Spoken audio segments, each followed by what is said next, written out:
안녕하세요. 이거 진짜 재밌다의 권용입니다. 곰돌이입니다. 오늘 이야기할 주제는 아이돌 세대론입니다. 빠밤. 저희가 저번 시간에 킹덤에 대해서 되게 오랜 시간 이야기를 나눴었잖아요. 오늘은 그 아이돌에 대해서 조금 더 깊이 있게 이야기를 나눠보는 시간을 가져볼까 해요. 어떻게 보면 심화편이라고 할 수도 있죠. 뭐 그런 셈이죠. 저는 아이돌 하면 가장 먼저 떠오르는 게 트렌디함입니다. 그들이 하는 음악 같은 걸 봐도 뭐 유행하고 있는 일렉트로닉 팝, 힙합 이런 거를 녹여내기도 하고 패션 같은 경우에도 굉장히 선두한다라는 느낌을 주잖아요. 그래서 저는 아이돌을 보면 굉장히 트렌디하다라는 게 느껴지더라고요. 저는 아이돌 하면 되게 다양한 것들이 한데로 어우러져 있는 그런 무대들을 보통 생각하게 되는 것 같아요. 노래뿐만 아니고 춤, 랩 뭐 이렇게 다양한 것들을 같이 소화하고 있는 사람들이 있고 그거를 전문적으로 롤을 나눠서 메인 보컬, 메인 래퍼, 뭐 메인 댄서 그거를 서브해주는 서브 보컬 뭐 이렇게 전문적으로 다양한 것들을 보여준다. 저는 그래서 대체로 종합 엔터테인먼트 그룹이다 라는 생각이 들더라고요. 아이돌이라는 게 사람마다 내리는 정의가 다 다르더라고요. 근데 아이돌이라는 개념 자체는 생각보다 얼마 되지 않았는데 1940년대 미국에 프랭크 시나틀리라는 배우 겸 가수가 있었어요. 그 사람을 향한 열망을 여학생들의 우상이라고 해서 처음으로 아이돌이라는 말이 사용되었더라고요. 그때나 지금이나 큰 차이가 없는 것 같긴 하네요. 요즘에도 아이돌들을 좋아하는 사람들 하면 떠오르는 이미지는 10대나 20대가 주로인 것 같아요. 그래서 오늘 이야기하려고 하는 아이돌 세대론이라는 것도 10대, 20대의 특징이랑 되게 연결되어 있거든요. 10대, 20대는 미디어의 변화나 사회 변화를 되게 빠르게 반응하잖아요. 마찬가지로 10대, 20대가 주 소비층인 아이돌 역시 거기에 맞춰서 변화하는 것 같더라고요. 팬들뿐만 아니고 아이돌 자신들도 되게 어리잖아요. 제가 어릴 때는 이제 저보다 누나, 형들이 많았는데 요즘에는 저랑 동년배인 사람들이 많고 이렇게 아이돌 자신들도 10대, 20대가 많다 보니까 그들 자신도 변화에 빨리빨리 적응하는 것 같아요. 그런데 결국 사회의 흐름은 먼저 변화한 사람들을 따라가게 되잖아요. 그러다 보니까 이 아이돌 현상을 보면 이제 사회 전반의 변화가 앞으로 어떻게 일어날지를 조금 예측해 볼 수도 있고 아이돌들이 어떻게 변화했는지를 보면 현재의 변화가 어떻게 일어나고 있는지를 조금 예측해 볼 수 있을 것 같다는 생각도 들어요.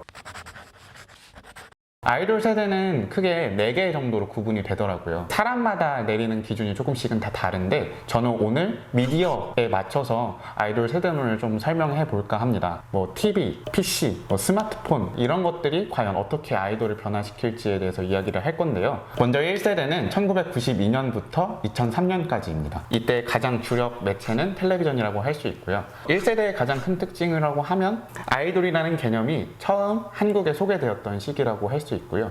어떻게 아이돌이라는 개념이 소개될 수 있었나를 살펴보면 정치적인 것도 같이 살펴봐야 되거든요. 군부 정권이 끝나고 처음으로 문민 정권이 들어왔고 그러면서 대중문화를 향한 규제가 조금씩 풀리기 시작을 했고요. 자연스럽게 주력 매체였던 텔레비전을 통해서 그 영향력이 점점 커지고 있던 시기였거든요. 이거를 미디어 학문적으로 봤을 때는 그 피아주사 이론이라는 게 있어요. 피아주사 이론이 뭐냐면 그러니까 매체가 만들어낸 메시지를 곧장 받아들인다라는 걸 피아주사 이론이라고 하거든요. 1990년대 당시에 미디어 매체를 보면 사실 텔레비전을 제외하고서는 없었잖아요. PC가 활성화되어 있었던 것도 아니고 뭐 스마트폰이 있었던 것도 아니다 보니까 단일 매체라는 것이 가지고 있는 영향력이 엄청났던 시기라고 볼 수 있습니다. 지금이야 TV의 가구 시청률이 좀 낮은 편이지만 당시에는 인기 프로그램 하면 30%가 기본이었잖아요. 그리고 얘기를 들어보면 모래시계라든지 여명의 눈동자라든지 이런 프로그램들은 시청률이 50%에 가까웠다고 얘기를 하고 거리에 사람이 없을 정도잖아요.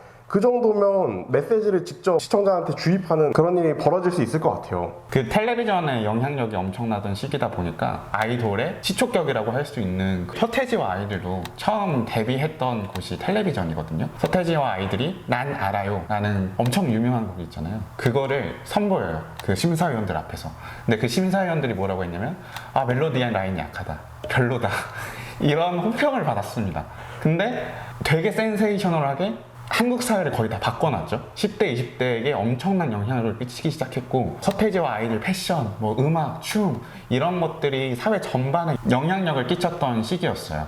서태지와 아이들의 성공을 본 다른 대형 기획사들이 괜찮은데? 우리도 한번 아이돌을 만들어 볼까? 해서 만들어졌던 게 우리가 흔히 아는 아이돌 뭐 H.O.T, 잭스키스, 뭐 S.E.S, 뭐 핑클 뭐 이런 정말 대단한 아이돌들이 쏟아지던 시기가 1세대라고 볼 수 있고요.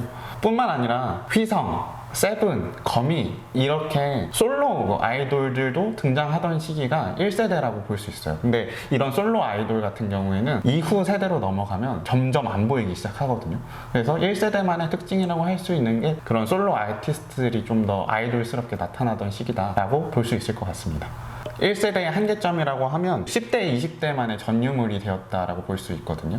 그러니까 단일 매체의 영향력으로 사회 전반에 영향을 끼친 건 맞지만 10대, 20대를 제외한 나머지 세대들에 대해서는 아이돌에 크게 공감을 못하는 것 같더라고요. 그때 당시 나왔던 음악들을 사실 살펴보면 트로트, 민중가요 이런 것들이 유행을 하고 있던 시기다 보니까 새로운 것을 빠르게 받아들인 10대, 20대를 제외하고는 변화를 받아들이려고 하지 않았던 시기였던 것 같습니다. 당시를 보여주는 드라마인 응답하라 1997을 보면 주인공으로 나왔던 정은지 씨는 그 H.O.T 아이돌에 빠져 있는 것 때문에 부모님이랑 갈등이 생기는 장면들이 나오잖아요. 그런 장면들을 보면 세대 간의 차이가 드러나는 것 같아요. 그 다음은 2세대예요. 2세대는 2004년부터 2012년까지라고 볼 수 있고요. 이때 사용되었던 주력 매체는 텔레비전과 컴퓨터라고 볼 수 있습니다. 2세대의 가장 큰 특징이라고 하면 대중적으로 아이돌이 인기를 얻던 시기라고 볼 수 있어요. 1세대가 끝날 무렵쯤 G.O.D, 신화 이런 그룹들이 인지도를 얻기 시작하거든요. 그러면서 이제 본격적으로 그룹형 아이돌이라는 게 아이돌로 정착되기 시작하는데 그때 이제 2002년, 2003년 무렵 정말 세대를 바꿀 만큼 충격적인 아이돌이 한 그룹 등장합니다. 동방신기예요. 지금도 영향력이 엄청나다고 저는 생각을 하는데 동방신기의 성공을 바탕으로 점차 대중적인 인지도를 가진 아이돌들이 등장을 하거든요. 우리가 아는 아이돌은 보통 다 여기 있어요. 소녀시대? 있고요. 원더걸스? 있고요. 슈퍼주니어? 있고요. 빅뱅까지. 빅뱅. 빅뱅까지 2세대에 있고요. 2세대의 영향력이 이렇게까지 확장될 수 있었던 이유는 물론 1세대에 있었던 세대들이 나이를 먹어서도 있지만 매체 자체가 복합적으로 가기 때문에도 있거든요. 30대 이상은 텔레비전을 주력 매체로 사용하고 10대, 20대 같은 경우에는 이제 PC를 소비하는 걸로 양분화되기 시작하는데 아이돌들이 PC나 텔레비전 가릴 것 없이 모두 다 나오다 보니까 세대에 전반적으로 이제 그들을 볼 수 있게 되었고 그리고 아무래도 그 전부터 조금씩 노출되던 게 있다 보니까 거부감을 느끼던 나이 많으신 분들도 조금은 친숙하게 생각하지 않았나 라고 보고요. 2세대가 가지고 있는 음악적인 특징을 살펴보면 일렉트로닉 음악을 접목한 후크송 이런 것들이 특징으로 나타나거든요. 되게 따라 부르기 쉽고 따라추기 쉬운 시기가 2세대의 특징이라고 할 수 있습니다. 그래서 당시에 저도 그런 중독성 있는 음악들을 되게 좋아했었고 나이 많으신 분들도 이 중독성 있는 음악들이 흥겹다 보니까 많이 따라 부르시는 것 같더라고요. 심지어 당시 PC를 통해서 동영상을 올리고 그거를 보여주는 UCC 같은 게 함께 유행을 하면서 텔미 UCC 열풍이 일어났었던 것도 기억이 나요. 저도 텔미를 따라 추고 UCC를 올리고 그랬었거든요. 근데 이렇게 대중적으로 확장이 이루어졌던 시기라고 볼 수도 있는데 2세대의 가장 큰 한계점이라고 볼 수 있는 거는 실력에 대한 문제제기가 가장 활발하게 일어났던 시기였어요. 단순한 것들에 자극을 주다 보니까 사람들이 아이돌이 어떻게 가수냐, 댄서로도 부족하고 보컬로도 부족하고 그러니까 다 모아놨지만 어딘가 하나쯤은 모자른 실력에 대한 문제제기가 가장 활발하게 일어났던 시기가 2세대였거든요. 2011년, 12년 이때 트렌드 중에 하나가 MR 제거라는 게 있었어요. 얼마나 실수를 많이 하느냐 이런 것들을 확인하기 위해서 MR 제거가 되게 활성화되어 있었거든요. 반면 이런 반발을 이용해서 보컬이 중심이 된 슈퍼스타 K가 성공할 수 있었기도 하고요. 3세대는 2012년부터 2019년까지라고 볼 수 있어요. 3세대의 주력 매체는 SNS, 스마트폰이라고 볼 수 있고요. 가장 큰 특징으로는 세계화가 이루어지던 시기라고 볼 수 있어요. 2세대에서 대표적인 아이돌로 꼽혔던 동방신기도 일본에서 되게 오랫동안 1위를 했던 것이 우리나라 뉴스에서 나왔던 걸 본 적이 있고 슈퍼주니어라든지 이런 그룹들이 동남아라든지 이런 데서 인기가 많았던 걸로 기억을 하거든요. 그래서 글로벌은 2세대부터 시작하는 것이 아니었나요? 이게 세대론의 특징이기도 한데 단순히 세대론이 무자르듯이 여기서부터 2세대, 여기서부터 3세대가 아니라 앞선 세대의 특징을 구체화시키고 발전시켜서 다음 세대로 넘어간다고 볼 수 있거든요. 3세대의 가장 큰 특징이라고 보면 유튜브를 이용한 자기만의 세계관을 점점 구축해 나가던 시기라고 볼 수 있거든요. 2세대의 끝 무렵 2012년도 정도에 싸이 씨가 유튜브를 통해서 강남스타일이라는 곡을 세계적인 인기를 얻을 수 있었잖아요. 그 성공을 본 회사들 회사들이 유튜브를 본격적인 매체로 활용하기 시작합니다. 어떻게 보면 동방신기나 슈퍼주니어 같은 그룹의 글로벌적인 성공이 싸이를 잇게 했고, 싸이의 성공이 BTS가 성공할 수 있게 만들었다고 볼 수도 있겠네요. 3세대의 주력 매체가 유튜브, 스마트폰이라고 말했잖아요. 그러다 보니까 쌍방향 소통을 기반으로 한 각종 서비스가 등장을 하거든요. V앱이라던가 위버스라던가 이런 식으로 콘텐츠를 단순히 제공하는 데 그치지 않고 팬들의 의견을 받고 이거를 좀 더 왔다 갔다 하는 거에 중점을 둔 걸로 바뀌기 시작을 하고요. 점점 더 대중성과는 멀어지던 시기가 3세대라고 볼 수 있고요. 텔레비전은 레거시 미디어라고 해서 이제 조금 더 나이가 있으신 분들의 주력 매체고, 스마트폰이나 SNS 같은 경우에는 좀 더 10대, 20대의 매체가 되었잖아요. 세대의 분화가 확실하게 이루어지는 시기가 3세대라고 볼 수 있어요. 대중성으로부터 멀어지다 보니까 팬덤 형성의 목적을 둔 그룹으로 바뀌기 시작을 해요. 그래서 더 괴리감을 느끼는, 이게 한계점으로 작용한다고 생각합니다.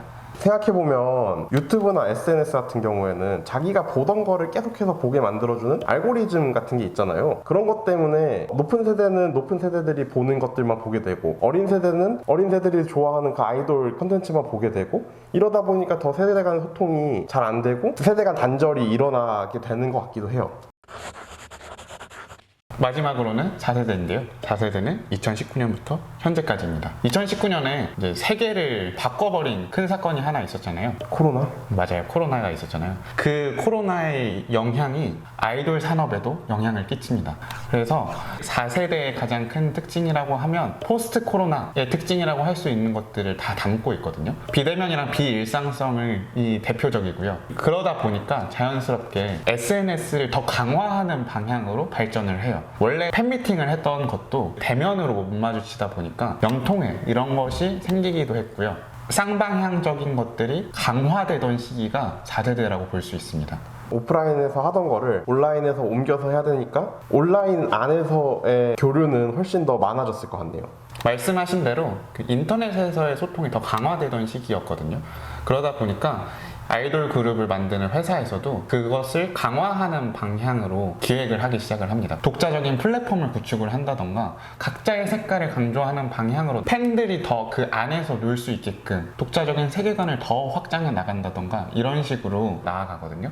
SM에서는 광야라는 세계관이 사실 에스파에서부터 처음 등장을 했잖아요. 근데 그 전 아이돌들은 이 광야라는 세계관에 속해 있지 않았는데 에스파 이후에 앨범을 다시 낸 걸 보면 광야의 세계관을 그대로 가져가더라고요. 아니면 되게 유명한 하이브에서 하고 있는 BTSU 이런 것들이 안에서의 소통을 강화하는 방향으로 나아가지 않았나라고 보고요. 또 코로나로 인해서 비대면이 강화되다 보니까 일상적인 모습을 보여주는데 조금 더 초점을 맞추지 않았나라고도 보입니다. 생각해보면 코로나 이후에 4차 산업혁명이다 하면서 주식도 엄청 뛰고 이랬는데, 그때 제일 중요했던 키워드가 저는 메타버스였다고 생각을 하거든요. 근데 아이돌에서도 생각해보면 메타버스 아이돌들이 생겼던 것 같더라고요. 에스파 같은 경우에도 현실 세계 아이돌이 있고 이 세계 아이돌이 있고 이것들이 겹쳐져 있는 그런 형태의 그룹이었고, KDA라든지 제가 좋아하는 이세계 아이돌이라든지 이런 그룹들이 생기는 걸 보면 메타버스도 굉장히 아이돌의 중요한 키워드인 것 같더라고요. 오늘 아이돌 세대론에 대해서 얘기를 해봤는데, 저는 옛날부터 BTS가 어느 세대인지 3세대인지 4세대인지 궁금했었거든요. 이번 시간에 얘기를 들어보니까 BTS가 어느 세대인지 확실히 알 수 있겠더라고요. 오늘 이야기 나눴던 거는 사실 제가 내린 기준이어서 사람마다 조금씩은 다를 텐데 그래도 도움이 됐다니 다행입니다. 영상을 보시는 여러분들도 여러분들만의 기준이 있다면 댓글로 남겨주시면 좋을 것 같습니다. 그럼 다음 시간에 뵙겠습니다. 안녕히 계세요. 안녕.